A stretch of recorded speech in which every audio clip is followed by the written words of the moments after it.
নতুন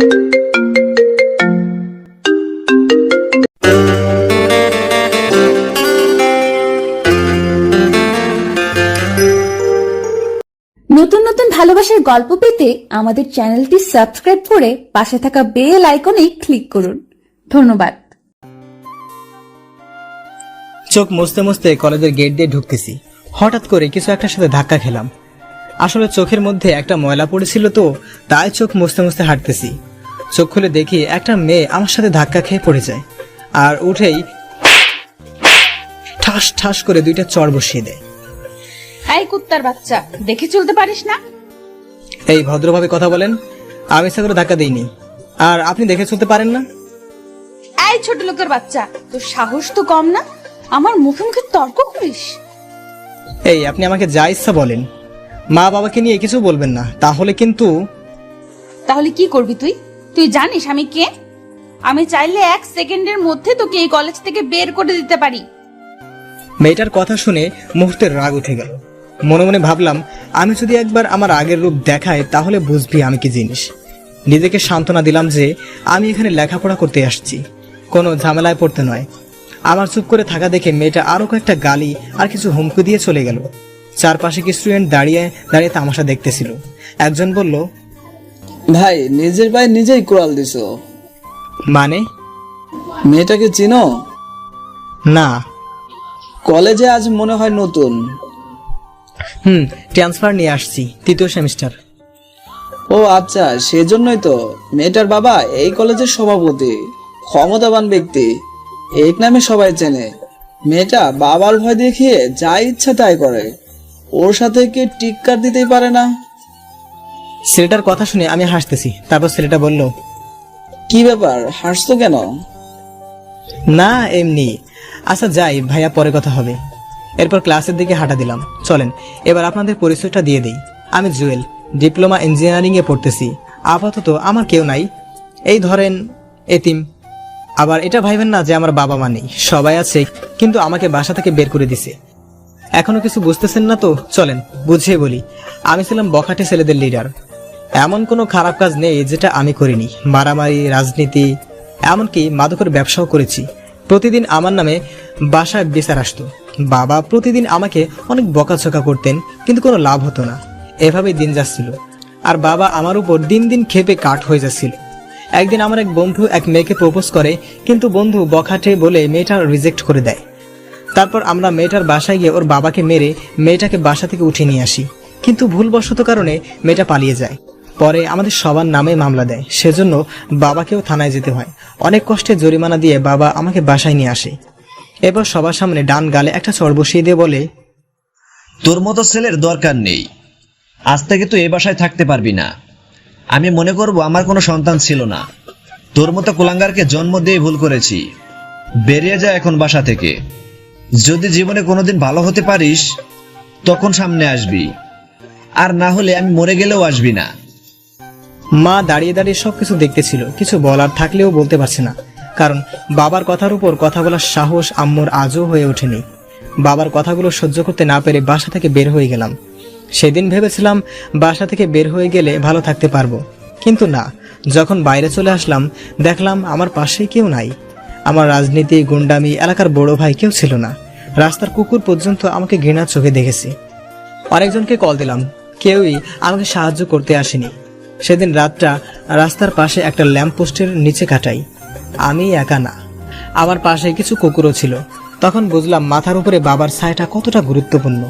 তখন সিদ্ধান্ত নিলাম যে ভালোভাবে পড়ালেখা করে মানুষের মতো মানুষ হয়ে বাবার সামনে গিয়ে দাঁড়াবো। আর আজ থেকে সব ধরনের রাজনীতি, গুন্ডামি বাদ দিয়ে দিলাম। সাধারণভাবে চলবো, কোনোদিন বিপদে পড়লেও আর এই লাইনে আসবো না। তারপর এক মামাতো ভাইয়ের সাহায্যে আগের কলেজ থেকে ট্রান্সফার নিয়ে এই কলেজে চলে আসলাম এবং 2টা টিউশনি নিলাম। ওগুলো দিয়েই নিজের খরচ চালিয়ে যাচ্ছি। আর আজকেই প্রথম দিনই কি ঘটলো আপনারা তো দেখলেন।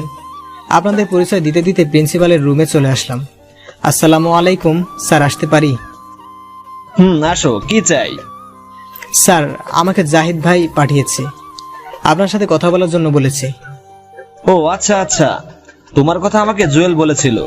কি যেন তোমার নাম? জি স্যার, জুয়েল। আচ্ছা ভালো, এখানে কোনো সমস্যা হলে তুমি আমাকে সরাসরি জানাবে, আর কোনো কিছু দরকার হলেও বলবে। জি স্যার, অবশ্যই। ওকে, এবার ক্লাসে যাও। ক্লাসরুম চেনো? না স্যার, নতুন তো, তাই চিনতে পারতেছি না। সমস্যা নেই, 3 তলার শেষের রুম।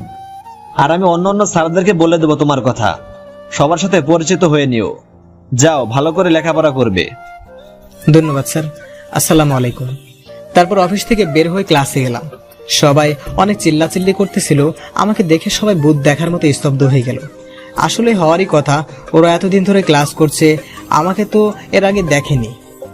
আমি গিয়ে পেছনের একটা টেবিলে গিয়ে বসলাম। আমার পাশের জন আমাকে জায়গা দিয়ে সরে গেল। এরপর মোবাইল টিপতেছি। আমিও কোনো কথা না বলে মাথা নিচু করে বসে আছি। বাম পাশে তাকিয়ে দেখি ওই মেয়েটা, যার সাথে একটু আগে আমার কথা কাটাকাটি হয়েছে। তার মানে মেয়েটা আমার সাথেই পড়ে? দূর শালা, যেখানে বাঘের ভয় সেখানে সন্ধ্যা হয়। খেয়াল করে দেখলাম আমার দিকে রাগে দৃষ্টিতে তাকিয়ে আছে। একটু পর স্যার আসলো, সবাই উঠে দাঁড়ালো। আমি উঠলাম, স্যার আমাকে উদ্দেশ্য করে বলল, এই তুমি জুয়েল? জি স্যার। আচ্ছা বসো। এই সবাই শোনো, ও তোমাদের নতুন বন্ধু, ট্রান্সফার নিয়ে এখানে এসেছে। আজ থেকে তোমাদের সাথে লেখাপড়া করবে। ক্লাস শেষে সবাই পরিচিত হও। এখন বই নাও। এরপর ক্লাস শুরু হলো। মনোযোগ সহকারে ক্লাস করলাম। জীবনে প্রথম এত মনোযোগ দিয়ে ক্লাস করলাম, ভালোই লাগলো।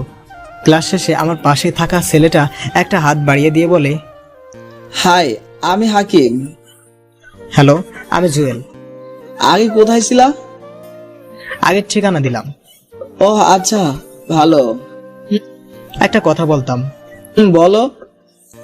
ওই মেয়েটা, আরে ওর নাম তন্নি, এই ক্যাম্পাসে সব থেকে জেদি মেয়ে। কত ছেলে যে ওর হাতে থাপ্পড় খেয়েছে। ওর বাবার ক্ষমতা দেখিয়ে যে কোনো কাজ করে ফেলে। ওর কাছে যেও না। আরে না, এমনি জিজ্ঞেস করলাম। আচ্ছা ঠিক আছে, থাকো, আমি চলে যাচ্ছি। না আর ক্লাস করবে না? না, যে পার্কে বসে আছে তাই না গেলে সমস্যা? ওকে আচ্ছা ঠিক আছে, যাও। ওকে, পরে দেখা হবে। এরপর হাকিম চলে গেল। আমি একা একা বসে রইলাম। আরও একটা ক্লাস করলাম। বিরতির সময় আমি ঘাড় ঘুষাচ্ছি, এমন সময় পেছন থেকে কেউ একজন হাত ধরে টান দিল। তাকিয়ে দেখি একটা মেয়ে। আমি ফারিয়া। জি, আমি জুয়েল। ফ্রেন্ড? আমি কিছুক্ষণ চুপ করে দাঁড়িয়ে রইলাম। আসলে জীবনে কোনো মেয়ে আমার ফ্রেন্ড হতে চায়নি। না হওয়ারই কথা, বখাটে ছেলেদের কোনো মেয়েই পছন্দ করে না, কিন্তু সুন্দর মেয়েগুলোর কপালে বেশিরভাগ বখাটে ছেলেই থাকে। আমার এইভাবে চুপ থাকা দেখে ফারিয়া বলল, ওই মিস্টার, জাস্ট ফ্রেন্ডশিপ করতে চেয়েছি, বিয়ে করতে নয়। এত চিন্তা করার কি আছে? না সরি, ওকে ফ্রেন্ড। আচ্ছা, আজ থেকে একজন অন্যজনকে তুই করে বলবো। আপনি বা তুমি, এগুলো আমার পছন্দ না। আচ্ছা ঠিক আছে। চল এখন কোথায়? ক্যান্টিনে। আমার বাকি ফ্রেন্ডদের সাথে তোর পরিচয় করিয়ে দিব। চলো। এরপর ক্যান্টিনে গেলাম। অনেক স্টুডেন্ট ওখানে বসে আছে। আমি ফারিয়ার পিছু পিছু হাঁটতেছি। একটা টেবিলের পাশে গিয়ে ফারিয়া বলল, গাইস, ওর হচ্ছে জুয়েল, আমাদের নতুন ফ্রেন্ড। তারপর সবাই পরিচয় দিতে লাগলো। হাই, আমি সানি। আমি আইমান। আমি সাদিয়া। আমিও আমার পরিচয় দিলাম। সাদিয়া বলল, আমাদের ফ্রেন্ডসদের মধ্যে আপনি বা তুমি চলে না, শুধু তুই চলে। আমরাও তোকে তুই বলবো, তুইও আমাদের তুই বলবি। আচ্ছা ঠিক আছে। এবার বল কি খাবি? আপনারা যেটা খাবেন। ফারিয়া, ও মনে হয় আমাদের আপন করে নিতে পারেনি। এই, তুই করে বলার জন্য বলেছি না? আচ্ছা ঠিক আছে, তোরা যেটা খাবি সেটাই অর্ডার দে। আসলে ছেলে মেয়েগুলো যে এত মিশুক, এত ভালো মেন্টালিটি, ওদের সাথে না মিশলে হয়তো জানতামই না। একদিনে এত আপন করে নিল আমাকে, ভাবতেই ভালো লাগছে। হঠাৎ করে দেখলাম সেই ফালতু মেয়েটা আমার দিকে আসছে, চোখ মুখ লাল হয়ে আসে। আমার কাছে এসে পাশ কেটে চলে গেল, অন্য একটা টেবিলে গিয়ে বসলো। আরো কতগুলি মেয়ে ওর পাশে গিয়ে বসলো। কিছুক্ষণ ওরা নিজেরা নিজেদের কথা বলতে লাগলো। তারপর পুরো দল আমার কাছে আসলো। ওই কান ধর। কান ধরবে মানে? ও আমার ফ্রেন্ড ফাহিমকে চোখ মেরেছে। আমি তো পুরো টাসকি খেয়ে গেলাম। তারপর বললাম, আপনার সমস্যা কি? শুরু থেকে আমার পিছনে লাগছেন। কি? আমি তোর পিছে লাগছি? তোর মতো ছোট লোকের পিছে আমি লাগবো? এই তন্নি, তোর সমস্যা কি? ও আজকে এই কলেজে আসলো আর তুই আজকেই ওর পিছে লাগছিস, সমস্যা কি তোর? তোরা তো জলে কেন? ও তোর কি হয়? দেখ তন্নি, ও আমাদের ফ্রেন্ড, শুধু ফ্রেন্ড না, বলতে পারিস বেস্ট ফ্রেন্ড। বাহ, প্রথম দিনেই বেস্ট ফ্রেন্ড, আর 2 দিন গেলে তো জামাই বানায় ফেলবি। হ্যাঁ বানাবো, তোর কোনো সমস্যা? যা এখান থেকে। ওই চল সবাই, এই ছোট লোকের বাচ্চাকে পরে মজা বোঝাবো। সবাই চলে গেল। রাগে মাথায় রক্ত উঠে গেল। শালা বারবার ইচ্ছা করছে আগের রূপে সে 1 ঘন্টার জন্য ফিরে যাই আর দেখিয়ে দিই আমি কি জিনিস, ছোট নাকি অন্য কিছু দেখিয়ে দিই। আমার চুপ থাকা দেখে সাদিয়া বলল, কি রে, তোর সাথে তন্নির আগে কিছু হয়েছে? পুরো ঘটনাটা বললাম। আচ্ছা বাদ দে, মেয়েটা ফালতু। বাবার ক্ষমতা দেখিয়ে যা ইচ্ছে তাই করে, ও থেকে দূরে থাকিস। ওই এগুলো বাদ দে, এখন খেয়ে নে সবাই। তারপর খাওয়া দাওয়া করে বাসায় চলে আসলাম। প্রথম দিন ভালোই কাটছে, যদি তন্নি মেয়েটার সাথে এগুলো না ঘটতো তাহলে আরো ভালো হতো। রাতে শুয়ে শুয়ে ভাবছি অসন একটা ছেলের সাথে তন্নি এমন করলো কেন। তবে তন্নি মেয়েটা কিন্তু অনেক সুন্দর, প্রথম দেখা যে কেউ প্রেমে পড়বে। আর রাগটা একটু বেশি মনে হয়। এগুলো ভাবতে ভাবতে কখন যে ঘুমিয়ে গেছে মনে নেই। সকালে ঘুম থেকে উঠে টিউশনি করিয়ে কলেজে চলে গেলাম। গেট পার হয়ে একটু ভিতরে গেলাম। গাছতলায় তন্নির অনেকগুলো গুন্ডি ফ্রেন্ড বসে বসে একটা ছেলেকে রাগ দিচ্ছি। ছেলেটা কান ধরে এক পায়ের উপর দাঁড়িয়ে আছে। আমি দেখেও না দেখার ভান ধরে চলে যাচ্ছি। এমন সময় একটা মেয়ে আমাকে ডাক দিল। ওই চিকনা, আমি ওই তোকে বলছি এদিকে আয়। কি হয়েছে, কি সমস্যা, ডাকছেন কেন? জিনিয়তে কিভাবে সম্মান দিতে হয় সেটাও জানিস না? মানে সিনিয়রকে? কে আবার, আমরা কি জিনিয়র না? ওই হ্যালো, আমরা সেম ব্যাচের। ওকে, তোর তো সাহস কম না, মুখে মুখে তর্ক করিস। সাহসের কি দেখছেন এখানে? কিছু বললি? না, আমি যাই, কাজ আছে। ওই দাঁড়া, কেন? তুই কান ধরে 5 বার উঠবাস করবি। মানে? মানে তুই কান ধরে উঠবাস করবি, যদি না করি? মেরে তোর মাংস আলাদা করে ফেলবো। তুই আমাদের সম্পর্কে ভালো করেই জানিস। দেখবো কি করো। আর কিছু না বলে ক্লাসে চলে গেলাম। দেখলাম ওরা কাকে যেন কল দিয়ে আসতে বলতেছে। আমি ওদিকে খেয়াল না করে ক্লাসরুমে চলে গেলাম। 3য় ঘন্টার সময় আমি, সাদিয়া, ফারিয়া আর আইমান বসে বসে গল্প করতেছি। এমন সময় 4 থেকে 5টা ছেলে স্টিলের পাইপ নিয়ে ক্লাসে ঢুকলো। দেখে মনে হচ্ছে না এই কলেজের ছেলে। স্টুডেন্টরা সবাই ভয়ে জড়ো হয়ে বসে আছে। ওদের মধ্যে একটা ছেলে বলল, ওই তোদের মধ্যে জুয়েল কে রে? সবাই আমার দিকে তাকালো। ছেলেটা আমার কাছে এসে, ওই তুই জুয়েল? আমি। ছেলেটা আর কোনো কথা না বলে আমার কলার চেপে ধরে টান দিয়ে বসা থেকে উঠিয়ে টানতে টানতে নিচে নিয়ে গেল। ক্লাস সহ পুরো ক্যাম্পাসের সবাই আমার দিকে হা করে তাকিয়ে আছে। নিচে গাছতলায় নিয়ে যায়। দেখলাম তন্নি আর ওর গুন্ডি মেয়েগুলা দাঁড়িয়ে দাঁড়িয়ে একটা ছেলের সাথে কথা বলতেছে। তার মানে ওরাই আমাকে মারার জন্য ছেলে ফিট করেছে। আমাকে যে ছেলেটা নিয়ে যায় সে বলল, ভাই ওকে নিয়ে আসছি। আরে জুয়েল ভাই, আপনি এখানে? ফাহাদ, তুই এখানে কেন? আমাদের কথা শুনে তন্নি সহ বাকি সবাই হা করে তাকিয়ে আছে। আসলে ফাহাদ ছেলেটা আমার সাথে রাজনীতি করত, একবার একটা মামলাও খায়, আর আমি তাকে সেখান থেকে উদ্ধার করি। সেই থেকে আমাকে দেখলে সর্বোচ্চ সম্মান দেখায়। ফাহাদ ভাই, এই মেয়েটা আমাকে টাকা দিয়েছে একজনকে মারার জন্য, কিন্তু সেই ছেলেটা যে আপনি সেটা আমাকে বলেনি। প্লিজ ভাই, কিছু মনে করবেন না, নেক্সট টাইম আর হবে না। প্লিজ ভাই, মাফ করে দেন। আচ্ছা বাদ দে, আমি কিছু মনে করিনি। ভাই আপনি এখানে কেন? ওদিকের কি খবর? ওগুলো সব বাদ দিয়ে দিছি। আচ্ছা, এসব ব্যাপারে এখানে না বললেই ভালো হয়। ওকে ভাই, আমি চলে যাচ্ছি, আর ওর ব্যাপারে কিছু মনে করবেন না। ওকে যা, কিছু মনে করিনি। আর এই যে আপনি নেক্সট টাইমে আর আমাকে ডাকবেন না, যত সব ফাজিল মেয়ে। আচ্ছা ভাই, যাচ্ছি। পুরো ক্যাম্পাসের স্টুডেন্টরা আমাদের দিকে অবাক ভাবে তাকিয়ে রইল। সানি, আইমান, ফারিয়া, সাদিয়া ওরাও ছিল। আমি ক্লাসে চলে গেলাম। কিছুই ভালো লাগছে না। মেয়েটা এমন কেন করলো আমার সাথে? দূর, ক্লাসই করবো না, সোজা ক্যান্টিনে চলে গেলাম। দেখলাম ওখানে সানিরা সবাই আছে। আমি গিয়ে ওদের পাশে বসলাম। সবাই ভূত দেখার মতো হা হয়ে আছে। খিরে, তোরা এভাবে তাকিয়ে আছিস কেন? একটা সত্যি কথা বলবি? কি কথা? তুই কে? মানে আমি জুয়েল, তোদের ফ্রেন্ড। সেটা না হয় বুঝলাম, কিন্তু ছেলেগুলো তোকে দেখে এমন ভয় পেলে কেন? আরে ওরে আমি আগে থেকে চিনি তাই। তুই মিথ্যা বলতেছিস। আমাদের বল, কোনো সমস্যা নাই, আমরা তোর ফ্রেন্ড, কাউকে কিছু বলবো না। আরে ধুর, কি বলবো। ছেলেগুলো তোকে দেখে এমন করলো কেন? শুধু আমরা না, তন্নি সহ পুরো ক্যাম্পাসে সবাই অবাক হয়ে গেছে।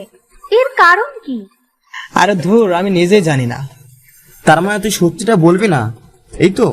এই সবাই চল, এখানে থেকে আর কোনো লাভ নেই। এই কই যাস, বস এখানে বলছি। বল তাহলে। এই কই যাস, বস এখানে বলছি। বল তাহলে। পুরো ঘটনা খুলে বললাম। এই জন্যই ছেলেগুলো তোকে ভয় পেল। তুই কি তন্নির সাথে আবার কোনো ঝামেলা করবি? আর না, ঝামেলা করলে প্রথমেই করতে পারতাম, কিন্তু আমি করব না। এগুলো আমার করার ইচ্ছা থাকলে আগেই ক্যাম্পাসে করতাম, এখানে আসতাম না। কিন্তু ও যদি তোর সাথে আবার কোনো ঝামেলা করে? করলে করুক, বাট আমি কিছু করব না। ঝামেলা কেন করবে? আমরা কি মরে গেছি নাকি? আমরা থাকতে তন্নি আর কোনো ঝামেলা করতে পারবে না। ঠিক বলছিস বন্ধু, যা হয়েছে বাদ দে, আমরা আছি, তুই টেনশন করিস না। সেদিন ওদের সাথে আড্ডা দিয়ে বাসায় চলে আসলাম। রাতে বসে বসে ভাবতেছি, আমার জন্ম হলো কি শুধু ঝামেলায় পড়ার জন্যে? যাও, সবকিছু ছেড়ে একটু ভালো হতে চেয়েছি, সেটাও সম্ভব হচ্ছে না। তারপর খেয়ে দিয়ে ঘুমিয়ে পড়লাম। সকালবেলা ঘুম থেকে উঠে ফ্রেশ হয়ে আবার কলেজে গেলাম। ক্লাসে গিয়ে সবার সাথে আড্ডা দিচ্ছি, এমন সময় তন্নি মেয়েটা আসলো। ছেলেদের মতো শার্ট প্যান্ট পরে এসেই আমাদের রাগের দৃষ্টিতে তাকিয়ে রইল। আমি ওর দিকে না তাকিয়ে আবার আড্ডা দিতে শুরু করলাম। ক্লাস শেষ করে ক্যান্টিনের দিকে যাচ্ছি, এমন সময় তন্নি গুন্ডি ফ্রেন্ডগুলো এসে আমাকে ঘিরে ধরলো। কি রে হিরো, কই যাস? দেখেন, আপনাদের সাথে আমি কথা বলতে চাই না, সো আপনারা আপনাদের মতো থাকেন আর আমাকে আমার মতো থাকতে দেন। আরে, ওর মতো ছোট লোক আমাদের সাথে কি কথা বলবে? ও কোনো যোগ্যতা আছে আমাদের সাথে কথা বলার? মাথায় রক্ত উঠে গেল। নিজের রাগকে কন্ট্রোল করে আর কোনো কথা না বলে সোজা হাঁটা দিলাম। আমার সময় তন্নি অন্য পাশ থেকে আমার সামনে এসে দাঁড়ালো। কি রে ছোট লোক, কই যাস? দাঁড়া এখানে। আপনার সমস্যা কি? আমার সমস্যা তুই, তোকে দেখলেই আমার গা জ্বলে। ডাক্তার দেখান, আপনার মনে হয় চুলকানি হয়েছে। তুই কি ভাবছিস কাল ছেলেটার হাত থেকে বেঁচে গেছিস বলে আমিও তোকে ভয় পেয়ে যাব? No, never. তুই শুধু দেখ আমি তোর কি হাল করি। যা পারেন করেন, এখন সরেন সামনে থেকে। তারপর সোজা ক্যান্টিনে চলে গেলাম। সানিদের সাথে আড্ডা দিয়ে বাসার দিকে হাঁটা দিলাম। কিছু দূর যাওয়ার পর একটা ছেলে আমার পিছু নিল। খেয়াল করলাম ছেলেটা আমাকে ফলো করছে। আর একটু সামনে যাওয়ার পর আরো একটা ছেলের গলির থেকে বের হয়ে ওই ছেলেটার সাথে হাঁটতে লাগলো। এভাবে মোট 5 জন ছেলে আমার পিছু নিল। আমি তাড়াতাড়ি হাঁটা শুরু করলাম, ওরাও তাড়াতাড়ি হাঁটা শুরু করলো। একটু পর একটা ছেলে আমাকে পেছন থেকে ডাক দেয়, ওই সাদা শার্ট দাঁড়া। আমি পেছনে তাকাতেই দেখি প্রথমে সেই ছেলেটা আমাকে ডাক দেয়। জি, আমাকে বলছেন? তো এখানে কি তোর বাপ আছে যে তোকে বাপ ডাক দিবে? মাথা পুরো খারাপ হয়ে গেল। ইচ্ছা করছে একটা ঘুষি দিয়ে নাক ফাটিয়ে দেই। রাগে কন্ট্রোল করে বললাম, বলেন কি বলবেন? তোর কাছে আগুন আছে? জি না, আমি আগুন রাখি না। ওই বেটা, রাখিস না কেন রে? জানিস না আমাদের আগুন লাগবে? আপনাদের এত আগুনের দরকার হলে নিজেরাই তো সাথে রাখতে পারেন, অন্যের কাছে হাত পাতার কি দরকার? ওই কি রাখবো কি রাখবো না সেটা কি তোর কাছ থেকে শিখতে হবে? কথা বল। ছেলেটা আমাকে ধাক্কা দিতে লাগলো। কি ব্যাপার, আপনি গায়ে হাত দিচ্ছেন কেন? ছেলেগুলো আমাকে চারপাশে ঘিরে ফেললো। 2টা ছেলে হঠাৎ করে আমার হাত 2টা ধরে ফেললো। বাকি 3 জন ইচ্ছামতো মারতে শুরু করলো। আমি চাইলে ওদের সাথে পেরে উঠতে পারছি না, তাই একটা ছেলে আমার মাথার জোরে একটা আঘাত করে। তারপর আর কিছু মনে নেই। যখন জ্ঞান ফিরলো নিজেকে হাসপাতালে আবিষ্কার করলাম। দেখলাম সানি, আয়মান আর ফারিয়া আমার পাশে বসে আছে, আমার মাথায় ব্যান্ডেজ করা। খিরে, তোরা এখানে? এখন কেমন লাগছে তোর? ভালোই, তোদের কি অবস্থা বল? আমরা ঠিক আছি। বল, তোর এই অবস্থা কে করলো? এই আইমান, তুই পাগল?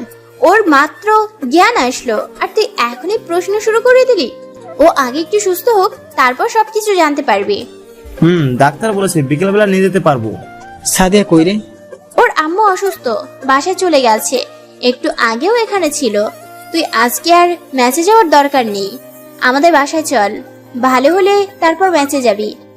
আরে না, ও আমার সাথে যাবে, আমি আম্মুকে বলে দিয়েছি। না রে, আমি কারো বাসায় যাব না, ম্যাচেই ঠিক আছি।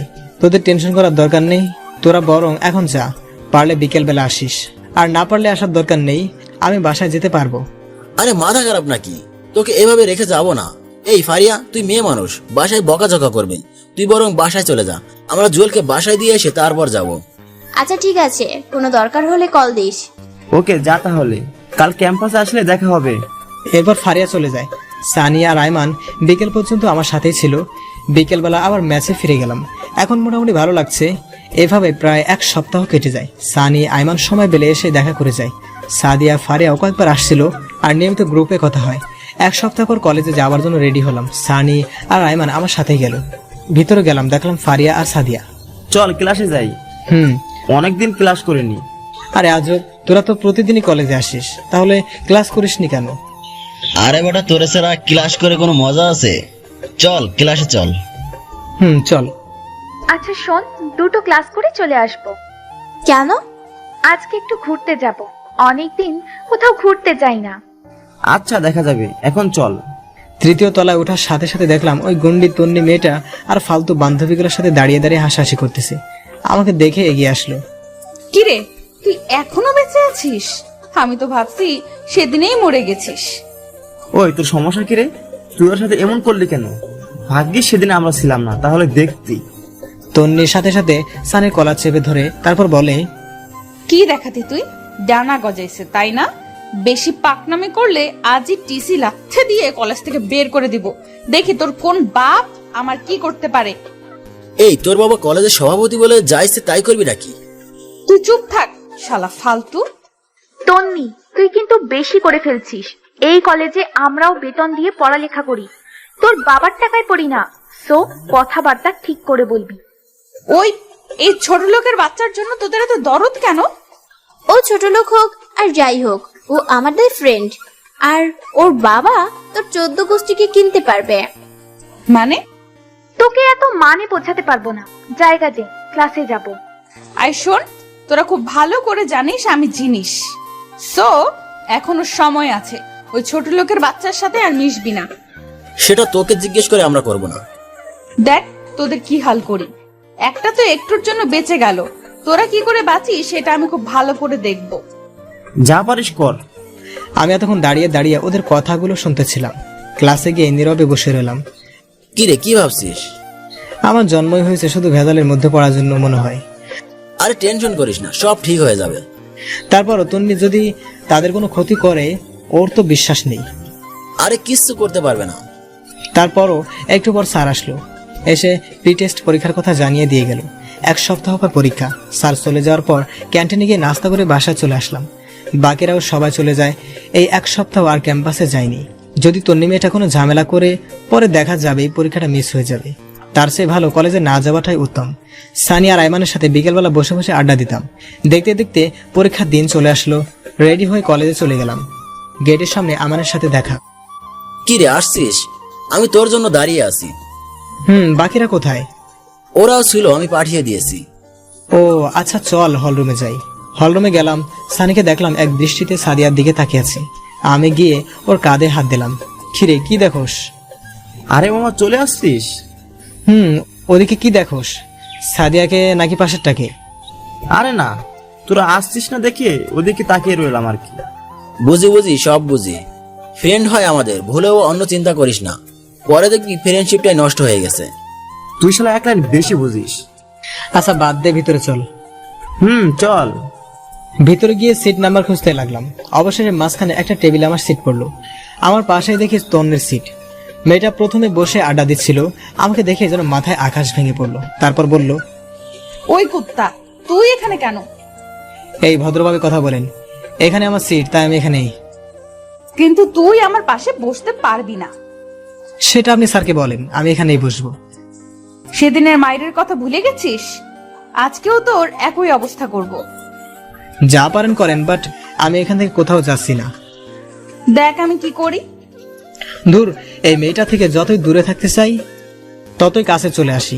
আল্লাহ জানে আজকে আমার কপালে কি আছে। তন্নি উঠে চলে গেল। বাইরে গিয়ে প্রিন্সিপাল স্যারকে ডেকে নিয়ে আসলো। কি ব্যাপার জুয়েল, সমস্যা করছো কেন? স্যার বিশ্বাস করেন আমি কিছুই করিনি। উনি বলছে আমি নাকি এখানে বসতে পারবো না। কেন, এখানে বসলে সমস্যা কি? না স্যার, এই ছোট লোকের বাচ্চা আমার সাথে বসতে পারবে না। ওর কোনো যোগ্যতা আছে আমার সাথে বসা? সবগুলো স্টুডেন্ট আমার দিকে তাকিয়ে আছে। স্যার তন্নিকে বলল, বসার মধ্যে আবার যোগ্যতা কিসের? আর ও অনেক ভালো ছাত্র। আপনাকে এত কথা শোনানোর জন্য আপনাকে ডাকিনি। আপনি জাস্ট ওকে এখান থেকে উঠতে বলেন। এটা কোন ধরনের বেয়াদবি? আপনি কি উঠাবেন নাকি আমি আব্বুকে কল দিয়ে আপনার ব্যবস্থা নিতে বলবো? না না, তোমার আব্বুকে বলার দরকার নেই, আমি ওকে উঠতে বলছি। বাবা কিছু মনে করো না, তুমি ওই পিছনের বেঞ্চটাতে গিয়ে বসো। কিন্তু স্যার। প্লিজ বাবা, আমার কথা শোনো। Okay sir. তারপর আমি পিছে চলে গেলাম। রাগে পুরো শরীর গরম হয়ে গেল। ইচ্ছা করছে আগের রূপে ফিরে যাই আর দেখে দেই জুয়েল কি জিনিস। মুহূর্তেই বাবার কথাগুলো মনে পড়ে গেল। নিজের রাগকে কন্ট্রোল করে পিছনে গিয়ে বসলাম। পরীক্ষা শুরু হয়ে গেল। প্রশ্ন মোটামুটি কমন পড়েছে, ভালোই লিখলাম। তন্নি নাকি ফার্স্ট গার্ল। আমার টার্গেট তন্নিকে যেভাবেই হোক পিছনে ফেলতে হবে। সেই টার্গেট নিয়ে আমি আমার মতো পরীক্ষা দিচ্ছি। এভাবে সবগুলো পরীক্ষা শেষ হয়ে গেল। আমি সবার শেষে যেতাম আর সবার আগে চলে আসতাম। চাইতাম না আর কোনো ঝামেলা হোক। মাঝে মাঝে সানি আর আইমান এসে বাসায় দিয়ে যায়। পরীক্ষার পর 7 দিন বন্ধ দেয়। সানি, আইমান, সাদিয়া আর ফারিয়া সিদ্ধান্ত নিল কোথাও ঘুরতে যাবে। আমাকে বলল, বাট আমার পকেটে কোনো টাকা ছিল না। তাদেরকে মিথ্যা কথা বললাম যে আমি টিউশন রেখে যেতে পারবো না, হয়তো পরে দেখা যাবে। আমার টিউশনিটাই চলে গেল। পরে ওরাও আর ঘুরতে যায়নি। এমনই প্রতিদিন বিকেলবেলা সবাই মিলে আড্ডা দিতাম। আজকে বন্ধের শেষ দিন, সন্ধ্যার সময় টিউশনিতে গেলাম। গিয়েই তো মাথায় আকাশ ভেঙে পড়ার মতো অবস্থা। আমি যে বাসায় পড়াই সে বাসায় তন্নি বসে বসে টিভি দেখতেছি। আমাকে দেখে রেগে লাল হয়ে বলে, ওই ছোট লোক, তুই এখানে কেন? আমি কোনো কথা না বলে পড়ার রুমে চলে গেলাম। এখানে কোনো কথা বললে মেয়েটা আমাকে বারবার ছোট করবে। এখানে অন্তত আমার একটা মান সম্মান আছে। আমি গিয়ে পড়াতে শুরু করলাম। আমার স্টুডেন্টকে জিজ্ঞেস করলাম, ও তোমার কে হয়? ও আমার ফুফাতো বোন, আপনি চেনেন নাকি? না, এমনি।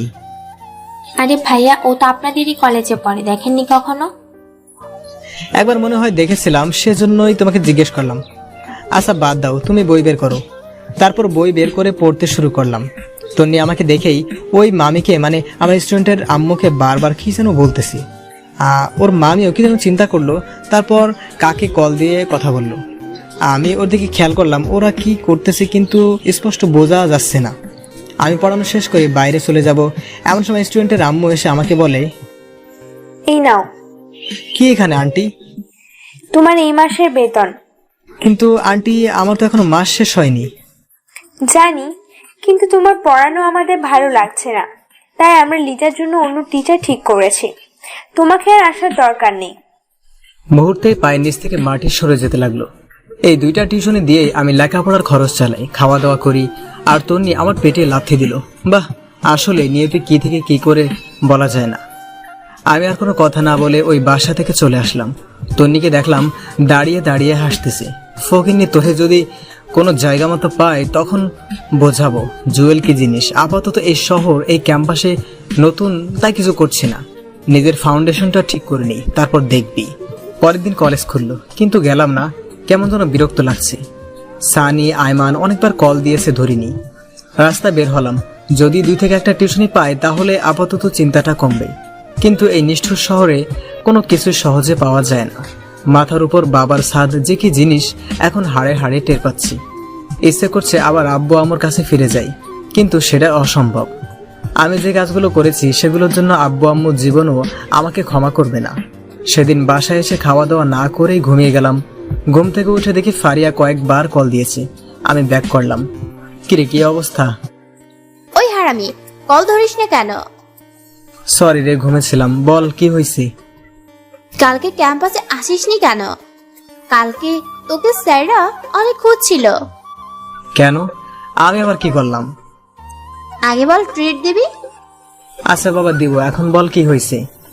তুই আমাদের ডিপার্টমেন্টের মধ্যে ফার্স্ট হয়েছিস। কনগ্রাচুলেশন দোস্ত। আরে কি বলিস, সত্যি নাকি?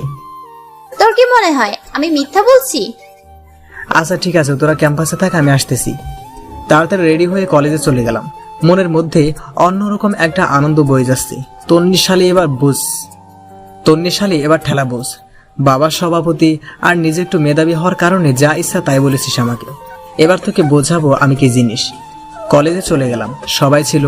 আমি গিয়ে ওদের সাথে হাত মিলালাম। বাকি যারা আছে সবাই এসে কথা বলে গেল। নিজের কাছেও ভালো লাগছে। আইমানকে দেখলাম একদম হিরো সেজে এসেছে। আমি গিয়ে জিজ্ঞেস করলাম, কিরে আজ কেমন সাজুগুজু ঘটনা কি? আয় মানবো, দাঁড়া একটু পরে বলছি। এখন বললে সমস্যা কি? সাদিয়া আর ফারিয়া চলে যাক। ওরা সহজেই যাবে না। তুই বরং এক কাজ কর, পুকুর পাড়ে চলে যা, আমি সানিকে নিয়ে আসতেছি। ওকে। পরে আমি সানিকে সিস্টেম করে পুকুর পাড়ে চলে গেলাম। এবার বল, কি হয়েছে? কিভাবে যে বলি? ওই শালা, আমার কি তোর শ্বশুর লাগে যে লজ্জা পাচ্ছিস? বল, কি বলবি? পরে আমি সানিকে সিস্টেম করে পুকুর পাড়ে চলে গেলাম। এবার বল, কি হয়েছে? কিভাবে যে বলি? ওই শালা, আমার কি তোর শ্বশুর লাগে যে লজ্জা পাচ্ছিস? বল, কি বলবি? দোস্ত, সাদিয়াকে আমি ভালোবাসি, একটু সিস্টেম করে দে না। কোন সাদিয়া? আমাদের বন্ধু সাদিয়া। কি তুই আর মেয়ে পেলি না? আরে কি করব বল, সেই প্রথম থেকে ওকে ভালোবাসি, কিন্তু বলতে পারছি না, যদি ফ্রেন্ডশিপ নষ্ট করে দেয় তাই। তোরা না করলে কে করবে বল? আচ্ছা টেনশন করার দরকার নেই, দেখি কি করা যায়। আজকে বলে দে। আরে আজকে না, সময় করে। আচ্ছা কয়েকদিন পর তো ওর জন্মদিন, সেই দিন না হয় করে দিস, আমি শিখিয়ে দেব। থ্যাঙ্কস দোস্ত। এখন থ্যাঙ্কস দেওয়ার কোনো দরকার নেই, যখন কাজ হবে তখন দিস। এখন চল বাইরে যাই। চল, ওরা বসে আছে। তারপর বাইরে চলে আসলাম। বাইরে এসে আমি, সানি, আইমান, সাদিয়া আর ফারিয়া বসে বসে আড্ডা দিচ্ছি। এমন সময় তোর নেতার পুরো গ্যাং নিয়ে আমাদের সামনে আসলো। এসেই আমার কলার চেপে ধরলো। খুব হিরো হয়ে গেছিস না? তুই এই ক্যাম্পাস ছেড়ে চলে যাবি? যদি না যাই কি করবি তুই? ওই তুই চুপ থাক, তোর মতো ফালতুর সাথে কথা নাই। এই তোর সমস্যা কি? সবসময় গুন্ডামি মাস্তানি ছাড়া আর কোনো কাজ নেই তোর? দাঁড়া, তোরও ব্যবস্থা নিতেছি। খুব পাখা গুজিয়েছে তাই না? ওই তোকে জানো দ্বিতীয়বার আমি না দেখি। কি করবি দেখলেই? তোর তো সাহস কম না, তুই আমার মুখে মুখে তর্ক করিস। দেখ এবার আমি কি করি। আরে যা যা যা পারিস কর, আমার চুলও ছিঁড়তে পারবি না। দেখবি কি করি, এখনো সময় আছে, চলে যা। ধুর, মেজাজটাই খারাপ করে দিল। না, আর এখানে থাকবো না, আমার জন্য আমার বন্ধুদেরও সমস্যা হতে পারে। আয়মান আর সাদিয়ার রিলেশনটাই করে দিয়ে চলে যাব। কলেজ শেষ করে চলে যাচ্ছি, এমন সময় একটা ছেলে আমাকে পেছন থেকে ডাক দেয়। আমি পেছনে তাকাতেই দেখি সেদিনের সেই ছেলেটা, যে প্রথম আমার গায়ে আঘাত দিয়েছিল। কি ভাই, সমস্যা কি আপনার? সেদিনের মায়ের কথা তোর মনে নেই? সেদিনের মায়ের তোর কি পেট ভরেনি? মানে আজকেও তোর মারার জন্য টাকা দিয়েছে। তুই এখন বল তোকে কি করব? তো মারেন, টাকা যেহেতু খেয়েছেন তো মারেন। মনে রাখবেন, বিনা অন্যায় কাউকে আঘাত করলে সেটার ফল আপনিও পাবেন। আচ্ছা শোন, আজকে তোকে ছেড়ে দিলাম, কিন্তু একটা শর্ত আছে। কি শর্ত? তোকে এই ক্যাম্পাস থেকে চলে যেতে হবে, আর এক সেকেন্ডও থাকতে পারবি না। মানে? কিছু বললি না কেন? ওকে, চলে যাব। আপনার ম্যাডামকে বলবেন শান্তিতে থাকতে। তুই গেলেই তো উনি শান্তিতে থাকবে। আমি আর কোনো কথা না বলে বাসার দিকে হাঁটা দিলাম। চিন্তা করলাম আর না থাকায় বেটার হবে। আয়মান যে সাদিয়াকে প্রপোজ করে বলেছিল সেটার কি হবে? দূর, যা হবার হবে, আগে ওদের দুজনকে মিলিয়ে দিয়ে যায়। কিন্তু সাদিয়ার বার্থডে তো আর কয়েকদিন পর। এই কয়েকদিন ক্যাম্পাসে গেলে ছেলেগুলো আবার আক্রমণ করবে। এবার আক্রমণ করলে আর বেঁচে থাকবো মনে হয় না। তার চেয়ে বেটার এই কয়েকদিন ক্যাম্পাসেই যাব না। এভাবে কয়েকদিন চলে গেল। সানি, আয়মান বারবার কল দিয়ে কারণ জানতে চাইলো। আমি অসুস্থ বলে কাটিয়ে দিলাম। অবশেষে সাদিয়ার বার্থডে চলে আসলো। আগামীকাল সাদিয়ার বার্থডে। আজকে থেকে সবাই মিলে প্রিপারেশন নেওয়া শুরু করলাম কিভাবে কি করব। বিকেলবেলা সানি, আয়মান আর আমি দিঘির পাড়ে গেলাম। দোস্ত কেমনি কি করব একটু বল তো। কেকের অর্ডার দিয়েছিস? আমি আসার সময় দিয়ে আসছি। গুড। কেকের মধ্যে একটা রিং লুকানো থাকবে, আমরা তিনজন ছাড়া আর কেউ যেন না জানে। অনুষ্ঠান করবি কোথায়? সিজলার রেস্টুরেন্ট করলে কেমন হয়? আর না, ক্যাম্পাসেই করব। ফারিয়াকে বলে দেবো আমাদের ডিপার্টমেন্টের সবগুলো মেয়েকে নিয়ে আসার জন্য। ক্যাম্পাসে কোথায় করবি? আমাদের ক্লাসেই। ক্লাস শুরু হওয়ার আগে আমরা আমাদের সব কাজগুলো সেরে ফেলবো। আচ্ছা, ও প্রপোজ করবে কিভাবে? বলছি, আয়মান শোন। বল। এই স্টাইলে প্রপোজ করবি। আচ্ছা, সাদিয়া যদি রাজি না হয়? সেটা পরে দেখা যাবে, আগে প্রপোজ তো কর। একটা কাব্য মুখস্থ করতে বললাম। আমরা আছি, টেনশন করিস না, আশা করি অ্যাকসেপ্ট করবে। দোয়া কর দোস্ত। আচ্ছা, এখন কিছু কেনাকাটা করতে হবে। কি কি কিনবি? আগে বাজারে চল, তারপর না হয় দেখা যাবে। ওকে চল। আচ্ছা, আরেকটা কথা। কি? কালকে কি শার্ট প্যান্ট পরবো নাকি কোট টাই? কালকে পাঞ্জাবি পরবি? তাহলে তোরাও পরিস। সেটাও পরে দেখা যাবে। পরে না, চল আমরা সেম কালারের পাঞ্জাবি কিনে নেই, কালকে পরবো। আচ্ছা ঠিক আছে। এরপর তিনজনে মিলে অনেক কেনাকাটা করলাম। জন্মদিনে যতগুলো আইটেম আছে তার চেয়ে একটু বেশি কিনলাম। সবগুলো কেনাকাটা শেষ। এমন জন্মদিন আমি আগে কখনোই পালন করিনি। যাই হোক, রাত অনেক হয়ে গেছে, সকালে তাড়াতাড়ি ক্যাম্পাসে যেতে হবে, তাই ঘুমিয়ে গেলাম। সকালবেলা ঘুম থেকে উঠে সানির বাসার সামনে চলে গেলাম। আমি আর সানি তাড়াতাড়ি করে ক্লাসে গেলাম। যাওয়ার সময় সবগুলো জিনিস সাথে করে নিয়ে গেলাম। গিয়ে আমরা দুজনে ক্লাসরুমে সাজাতে লাগলাম। সানি বলল, এই ফারিয়াকে একটা কল দিব? কেন? ফারিয়াকে না ডাকলে হয়তো মনে কষ্ট নেবে। আচ্ছা ঠিক আছে, কল দে। সানি ফারিয়াকে কল দিল। হ্যালো ফারিয়া, তো কই তুই? আমি তো বাসায়। কেন, কি হয়েছে? আরে ফকিন্নি, বাসায় কি করস? আজকে যে সাদিয়ার বার্থডে, তুই ভুলে গেছিস? ও শিট, আমার তো মনেই ছিল না। তোরা কোথায়? আমরা ক্লাসে আছি, তাড়াতাড়ি আয়। ওকে, আমি সাদিয়াকে নিয়ে আসছি। আরে ওরে নিয়ে আসার দরকার নেই, ওরে নিয়ে আসলে তো আমাদের সব প্ল্যান জেনে যাবে। তাও ঠিক। আচ্ছা তোরা থাক, আমি আসছি। তাড়াতাড়ি। ফারিয়া আসতে আসতে আমি আর সানি সবকিছু রেডি করে ফেললাম। একটু পর ফারিয়া আসলো। কে রে, এত কিছু কখন করলি?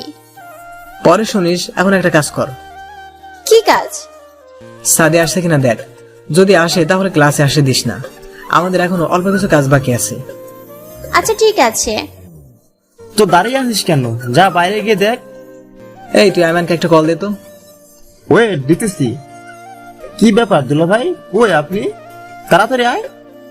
এই তো আমি গেটের সামনে আছি, 2 মিনিট ওয়েট করে আসছি। একটু পর আইমানও চলে আসলো।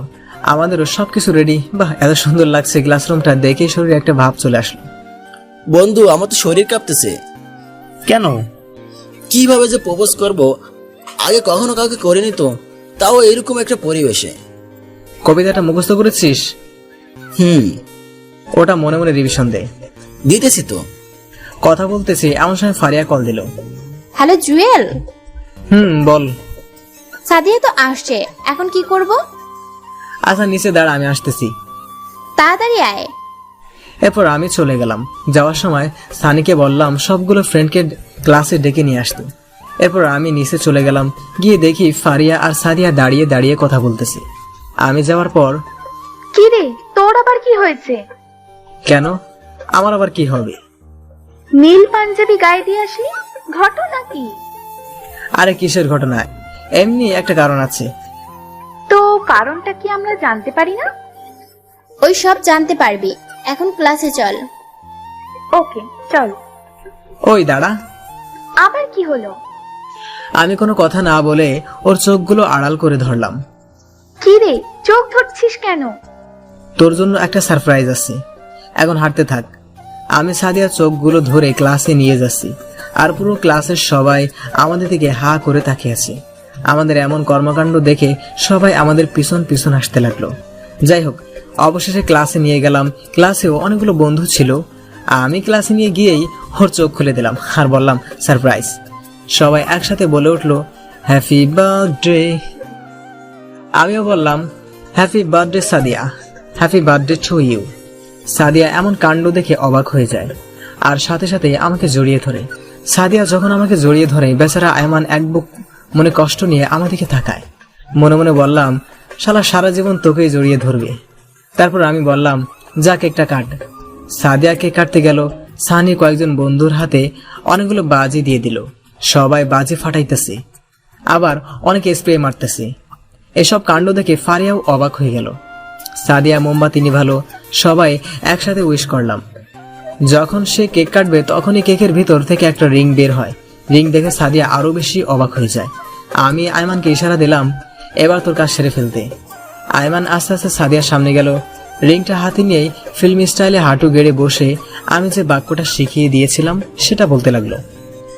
দেখেছি যেদিন প্রথম তোমায় দিয়েছি এই মন, এক জীবনে ভালোবেসে ভরবে না এমন। ধরবে কি আমার হাত সারা জীবনের জন্য, বুঝবে কি আমার মন একটিবারের জন্য। যদি ধরো এই হাত, কথা দিলাম পুরো পৃথিবী ছেড়ে দিব, তবুও তোমার হাত ছাড়বো না। সাদিয়া, আমি তোকে ভালোবাসি, নিজের চাইতেও বেশি ভালোবাসি। আমি সারা জীবন তোর সাথেই কাটাতে চাই। I love you Sadia. কথাগুলো বলে আয়মান নিচের দিকে তাকিয়ে আছে, ডান হাতে রিংটি বাড়িয়ে দিয়ে। সাদিয়া গলা শুকিয়ে গেল মনে হয়। বারবার এদিক ওদিক তাকাচ্ছে। আর আমাদেরকে তাকাতেই আমি ইশারায় অ্যাকসেপ্ট করতে বললাম। সানিও বলল। এরপর ফারিয়ার দিকে তাকালো, সেও কিছুক্ষণ চুপ থেকে তারপর হ্যাঁ সূচক মাথা নাড়ল। সাদিয়া কিছুক্ষণ চুপ থেকে কি যেন ভাবলো, তারপর নিজের হাত বাড়িয়ে দিল। আয়মান খুশিতে রিংটা পরিয়ে দিল। ক্লাসের সকল বন্ধু একসাথে তালি বাজাতে শুরু করলো। এরপর কেক কাটলো, আমরা একে অন্যকে খাইয়ে দিলাম। পরে একজন অন্যজনের মুখে কেক মেখে দিলাম। তারপর সবাই মিলে ছবি তুলতে লাগলাম। এমন সময় তন্নি মেয়েটা ক্লাসে আসলো। এসব কর্মকাণ্ড দেখেই রাগে লাল হয়ে গেল। আমার দিকে চোখ বড় বড় করে তাকাতে লাগলো। দেখে মনে হচ্ছে আমি তার অনেক সম্পদ লুট করে নিয়ে আসছি। তারপর কি যেন চিন্তা করে আবার ক্লাসের বাইরে চলে গেল।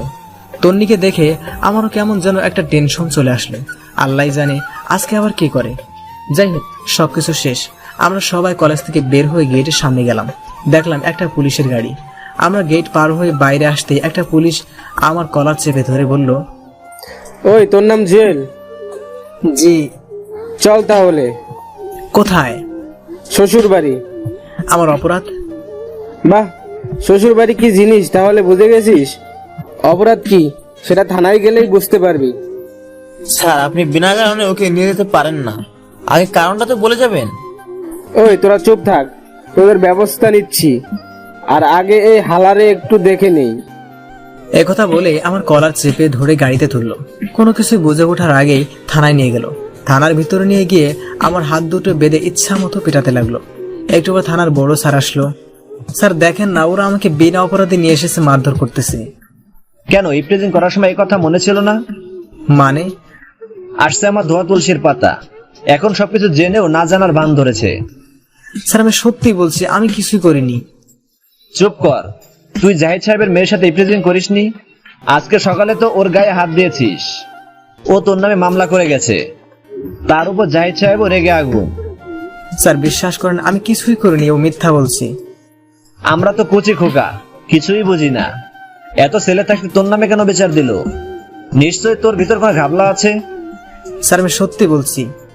চুপ কর শালা। এই কনস্টেবল ওরা হাত পা বেঁধে ইচ্ছা মতো পিটাও। ওর মুখ দিয়ে সত্য কথা বের করেই ছাড়বে। Okay sir. তারপর দুইটা পুলিশ এসে আমাকে বেঁধে পিটাইতে শুরু করলো। এতবার বলছি আমি কিছুই করিনি, তবুও কেউ আমার কথাই শুনলো না। মার খেয়ে মুখ দিয়ে রক্ত বের হতে শুরু করলো। আমার এমন অবস্থা হয়েছে যে ঠিক করে দাঁড়াতেও পারছি না। এভাবে 3টা দিন কেটে গেল। এই 3 দিন অনেকবার আমাকে বলাতে চেয়েছিল যে আমি এই প্রিজিং করেছি, বাট আমি স্বীকার করিনি। পরের দিন সকালবেলা সানি আর আয়মান একটা উকিল সাথে করে নিয়ে আসলো। তারপর জামিন নিয়ে আমাকে বের করলো। কে তোর এই অবস্থা কেন? এই বেটা মূর্খ, এখন এগুলো বলার সময় আছে? ওরে ডাক্তার দেখাতে হবে, চল। আচ্ছা ঠিক আছে। তারপর ডাক্তার দেখিয়ে বের হলাম। সানি আর আয়মান আমার সাথে আমার বাসায় আসলো। কি হয়েছে এবার বল। তন্নি আমার নামে মামলা দিছে। কেন, কিসের মামলা? আমি নাকি ওরা ইপটিজিং করছি। আর সেদিন সকালেও কান্না করতে করতে থানায় নালিশ করে আসছি। তার উপর ওর বাবার কানেও গেছে যে আমি ওকে ডিস্টার্ব করি। তো তুই কিছু বলিসনি? বলেছি অনেকবার, বাট কেউ বিশ্বাস করতে চায়নি। তো এখন কি করবি, কিছু চিন্তা করেছিস? অন্য কোথাও ট্রান্সফার নিয়ে চলে যাব। মানে কি? অন্য কোথাও যাবি কেন? এখানে থাকলে তোদেরও প্রবলেম হবে, সো না থাকাটাই বেটার হবে। আমরাও তাহলে ট্রান্সফার নিয়ে যাব। আর দূর, তোরা কেন নিবি? আচ্ছা বাদ দে। ফারিয়া সাদিয়া কেমন আছে? আচ্ছা ভালোই। আমার ব্যাপারে কিছু বলেছিস? সব জানে, আমি বলেছি। আচ্ছা বাদ দে তো। তুই তো শালা বলবি, এখন গপ হয়ে গেছে। কথা শেয়ার না করলে তো তোর ভাত হজম হয় না। এই ফালতু কথা কম বল, ওরা আমাদের ফ্রেন্ড, ওদেরকে না বললে কাকে বলবো? আচ্ছা বাদ দে তো। তুই এক কাজ কর, আমাদের বাসায় চল, কিছুদিন থেকে রেস্ট নিবি, তারপরে এখানে আসিস। না, আমি এখানে ঠিক আছি। আচ্ছা এখন যাই, বিকালে আসবো। তুই এক কাজ কর, আমাদের বাসায় চল, কিছুদিন থেকে রেস্ট নিবি, তারপরে এখানে আসিস।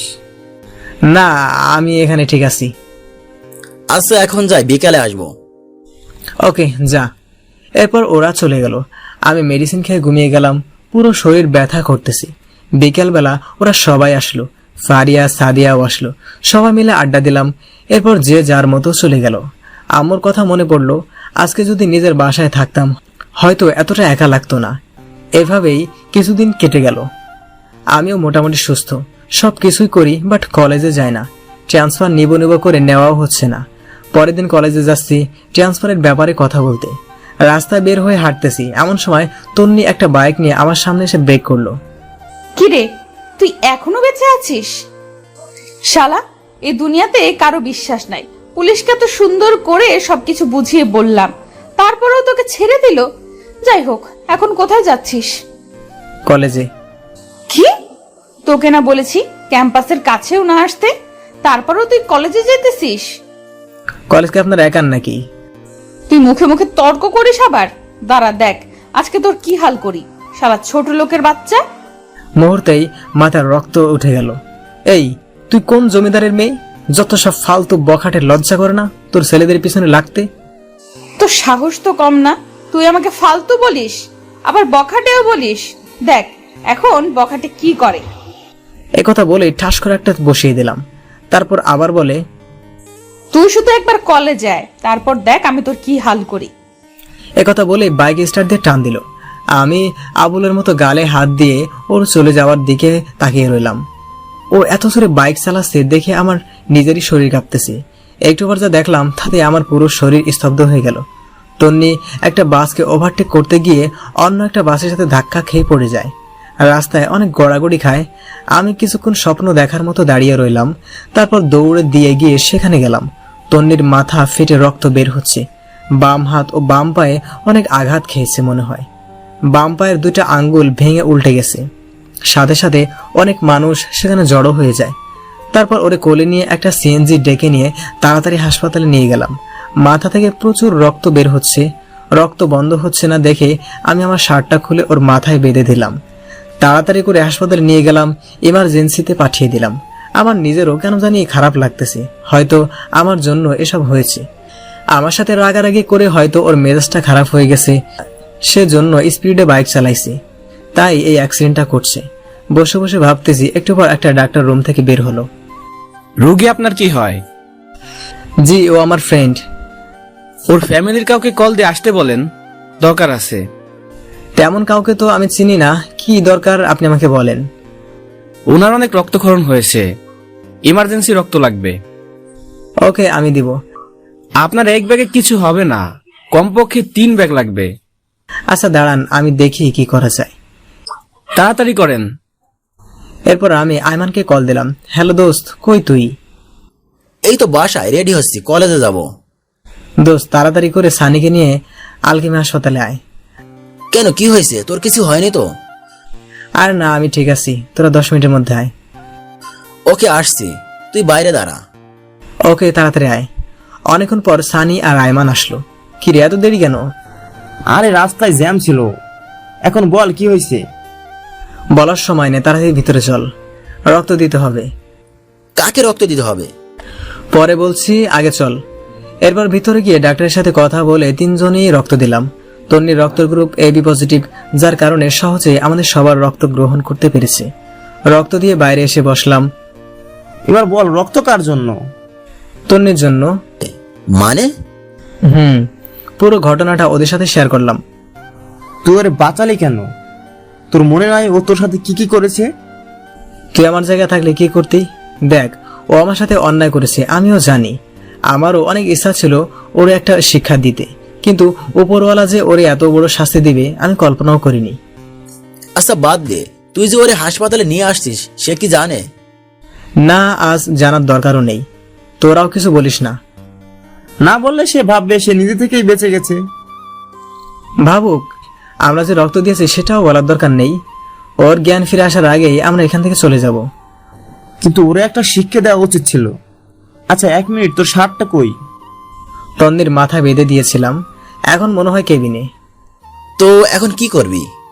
ওর জ্ঞান আসা পর্যন্ত থাক, দেখি না কি হয়, যদি কিছু লাগে। এই কেটে পড় এখান থেকে। কেন? পিছে দেখ। পিছনে তাকিয়ে দেখি তন্নির গুন্ডি ফ্রেন্ডস গুলো সবাই আসতেছে। আমরা যেই সবাই উঠে চলে যাব তখনই লিজা মেয়েটা ডাক দেয়।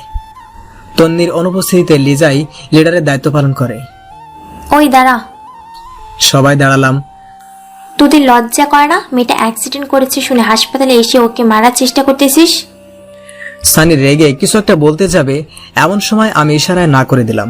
তারপর লিজা মেয়েটা আবার বলে, তোকে আমাকে না সেদিন পুলিশ এত মারলো, তারপরও তো লজ্জা শরম নাই? চিল্লাচিল্লি শুনে একটা ডাক্তার ভিতর থেকে আসলো। কি ব্যাপার, এত চিল্লাচিল্লি করছেন কেন? দেখেন না, ওরা মেয়েটা অসুস্থ শুনে মেয়েটাকে মেরে ফেলার জন্য এখানে এসেছে। আপনি প্লিজ পুলিশকে কল দিয়ে ওদের নিয়ে যেতে বলেন। চুপ থাকেন, ওরা আপনার ফ্রেন্ডকে এখানে নিয়ে আসছে আর রক্তও দিয়েছে। কোনো কিছু না জেনে রুট বিহেভ করছেন কেন? লিজা মাথা নিচু করে দাঁড়িয়ে থাকে। তারপর আমরা আর কোনো কথা না বলে হাসপাতাল থেকে চলে আসলাম।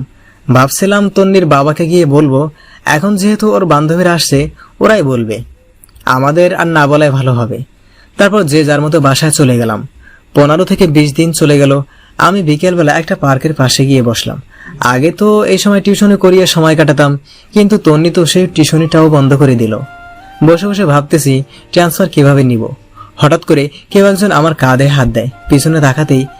পিছনে তাকাতেই আমার মাথায় যেন আকাশ ভেঙে পড়লো।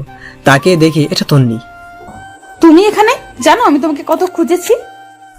ঘটনা কি, যেই মেয়ে আমাকে তুই ছাড়া ছোট লোক ছাড়া কথা বলে না, আর সেই আমাকে তুমি করে বলছে, আবার নাকি অনেক খুঁজতেছে। ব্যাপারটা কেমন জানি অদ্ভুত লাগলো। কি ব্যাপার, চুপ কেন? কেন খুঁজতেছেন? আবার মারার জন্য নাকি? আমি তো আপনার আর কোনো ক্ষতি করিনি, কলেজেও যাইনি। দেখো, আগে সবগুলো ঘটনার জন্য সরি। কথা বলছো না যে? কি বলবো, আপনার আর কোনো কথা থাকলে বলতে পারেন। আচ্ছা বাদ দাও, থ্যাঙ্কস। থ্যাঙ্কস কেন? সেদিন আমার জন্য এত কিছু করার জন্য। তুমি আগের মতো রেগুলার কলেজে যেতে পারো, আমি আর কোনো কিছু বলবো না। আচ্ছা যাই হোক, এই নাও, এটা তোমার জন্য। কি এখানে? সেদিন তুমি তোমার শার্ট দিয়ে আমার মাথা বেঁধে দিয়েছিলে। রক্তে পুরো শার্ট লাল হয়ে গেছে, তোমার শার্টটা নষ্ট হয়ে গেছে, তাই আমি তোমার জন্য সেম কালারের একটা শার্ট নিয়ে এসেছি। ওটা আপনার কাছে রেখে দিন, আমি কারোর জন্য কিছু করলে সেটার বিনিময় নিই না।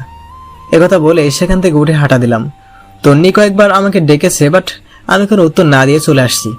ফকিনি এখন এসেছে থ্যাঙ্কস বলার জন্য, দরদ দেখানোর জন্য। তোর আগের দিনগুলোর কথা আমি ভুলিনি। কোনো কারণ ছাড়াই তুই আমার সাথে এত বাজে ব্যবহার করলি, তোকে জীবনও ক্ষমা করব না। এরপর বাসায় চলে আসলাম। এসে কিছুক্ষণ পড়ালেখা করে ঘুমিয়ে গেলাম। পরের দিন ঘুম থেকে উঠে আবার কলেজে গেলাম। গেটে ফারিয়ার সাথে দেখা। কে হারামি, কই ছিলে এতদিন? বাসায় ছিলাম রে।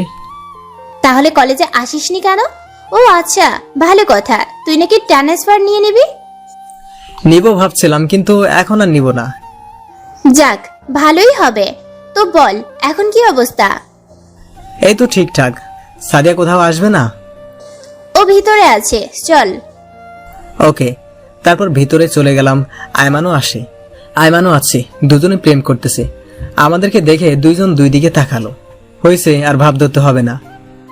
আরে বন্ধু, তুই কলেজে আসবি অথচ বললি না। কেন, তোদের প্রেমের ডিস্টার্ব হচ্ছে নাকি? এই, তুই সবসময় খোঁচা মেরে কথা বলিস কেন? তুইও প্রেম কর। করব, একটু ওয়েট কর। আমার প্রেম হবে, অনেক রোমান্টিক। প্রচুর রোমান্টিক। এই থাম, সানি কই? ওয়াশরুমে গেছে। আচ্ছা চল, আজকে ক্লাস করব না। অনেকদিন তোদের সাথে আড্ডা দেই না, ক্যান্টিনে চল। আচ্ছা চল। সানিকে কল দিয়ে আসতে বল। এরপর সবাই ক্যান্টিনে চলে গেলাম। একটু পর সানিও আসছে। আমরা বসে বসে আড্ডা দিচ্ছি। এমন সময় সাদিয়া ইশারা দিয়ে পিছনে তাকাতে বলল। তাকে দেখি তন্নি ওর গুন্ডি ফ্রেন্ডগুলো নিয়ে এইদিকে আসছে। আমি চুপচাপ নিজের দিকে তাকিয়ে আছি। এই, তোমরা এখানে? জানো আমি তোমাদের কত খুঁজেছি। সবাই যেন আকাশ থেকে পড়লো। একে অন্যের দিকে তাকাতে লাগলাম। সবাই ভূত দেখার মতো তন্নির দিকে তাকিয়ে রইল। কি ব্যাপার, এইভাবে তাকিয়ে আছো কেন? আমাকে একটা চিমটি দিত। স্বপ্ন নাকি বাস্তব? ওই বাস্তবই। ওকে, আচ্ছা যাই হোক, আমি কি তোমাদের ফ্রেন্ড হতে পারি? মানে তোমাদের এই গ্রুপের একজন হতে পারি? সবাই আমার দিকে তাকালো। কারণটা হয়তো জেনে গেছে। ওই দিন তন্নিকে বাঁচানোর জন্য সে এখন আমাদের সাথে ফ্রেন্ডশিপ করতে চায়। আমি কোনো কথা না বলে সেখান থেকে উঠে সোজা বাইরের দিকে চলে আসলাম। বাইরে এসে গাছতলায় বসে আছি। একটাবার সানি এসে আমার কাঁধে হাত দিয়ে বলল, কিরে তুই এখানে? পিছনে তাকে দেখে সবাই চলে আসছে। তোরা চলে আসলি কেন? তো কি করব? যা ফ্রেন্ডশিপ কর। তুই পাগল হয়েছিস? তোদের সাথে ওর তো কোনো কিছু হয়নি, সো তোরা তো ফ্রেন্ডশিপ করতে পারিস। তোর মাথা খারাপ? তুই না করলে আমরাও করব না? ও আগে যে যে কাজগুলো করেছে আমরা এখনো ভুলিনি, আর এত সহজে ফ্রেন্ডশিপ করব তুই ভাবলি কি করে? সেদিন বাঁচানোর জন্যই আজকে ফ্রেন্ডশিপ করতে এসেছে, না হলে আজকে ও তোর উপর আক্রমণ করত। আচ্ছা বাদ দে তো, এইগুলো আর ভাল লাগছে না। এই চল ওই দিক থেকে ঘুরে আসি, সময়ও কাটবে, ভালোও লাগবে। আচ্ছা ঠিক আছে চল। এরপর ওদের সাথে অনেক ঘোরাঘুরি করলাম, তারপর বাসায় চলে আসলাম। দুপুরবেলা খেয়ে ঘুমিয়েছি মাত্র, দেখলাম একটা অচেনা নাম্বার থেকে কল আসলো। হ্যালো, কে? আমি। তুমি জুয়েল না? আরে আজব, আমিটাকে? আমি জুয়েল। ওই যে তুমি প্রাইভেট পড়াতে লিজা, ওর আম্মু। ও আচ্ছা, আন্টি কেমন আছেন? এই তো বাবা ভালো, তুমি কেমন আছো? আছি আলহামদুলিল্লাহ। হঠাৎ কল দিলেন, কোনো সমস্যা? আসলে বাবা আমাদের ভুল হয়ে গেছে, তুমি চাইলে লিজাকে আবার পড়াতে পারো। সরি আন্টি, আমি শেষরা না যে আপনাদের বাসায় আবার যাব। যার কথা শুনে আমাকে বাদ দিছেন তাকেই পড়াতে বলেন, বা অন্য একটা টিউটর ঠিক করে দিতে বলেন। আর কোনো কথা বলার সুযোগ না দিয়ে কল কেটে দিলাম। ফকিন্নি কোনো কিছু না জেনে সেদিন আমাকে নিষেধ করেছিল, এখন আবার কল দিয়ে ন্যাকামো করতেছে। সেদিন বিকেলে আর বাসা থেকে বের হয়নি। পরের দিন কলেজে গেলাম, সবাই মিলে ক্লাসে গেলাম। ক্লাসে খেয়াল করলাম তন্নি আমার পাশের টেবিলে বসছে। আমি সানিকে আমার জায়গায় দিয়ে অন্য টেবিলে গিয়ে বসলাম। ক্লাস শেষ করে ক্যান্টিনের দিকে যাচ্ছি, এমন সময় তন্নি পিছন থেকে ডাক দিল, ওই দাঁড়া। আমি দাঁড়িয়ে গেলাম। আজকে না জানি আবার কি করে, বয়স শুনে তো মনে হচ্ছে রেগে আছে। তোরা তো ভাব কিসের? মানে? কচি খোকা মানে বুঝো না, তাই না? এই, আমার সাথে ফ্রেন্ডশিপ করতে তো সমস্যা কোথায়? সমস্যা আছে বলেই তো করছি না। কি সমস্যা আমাকে বল। তুই জানিস আমি কত ছেলে আমার পিছে ঘুরে, আমি পাত্তা দিই না। তো আমি কি করব? তোর কিচ্ছু করতে হবে না, তুই শুধু বল ফ্রেন্ডশিপ করতে তোর সমস্যাটা কোথায়। আপনার যখন এত ফ্রেন্ডশিপ করার ইচ্ছা তো অন্যদের সাথে গিয়ে করেন, আমার মধ্যে কি পাইছেন? তোরে ভালোবাসি তাই। কিছু বললেন? তোর জন্য ওই ফকিন্নি গুলো তো আমার সাথে কথা বলছে না। আচ্ছা আমি বলে দেবো ওদের যাতে আপনার সাথে কথা বলে। তোর এত দালালি করতে হবে না, বল তো সমস্যা কি? ধর, এই ফালতুর সাথে কথা না বলাই বেটার হবে। আমি কোনো কথা না বলে ক্যান্টিনে চলে গেলাম। ওখানে গিয়ে দেখি ফারিয়া একা একা বসে আছে। কিরে, তুই একা কেন? ওরা কই? জানি না। তোর কি মন খারাপ? আরে না।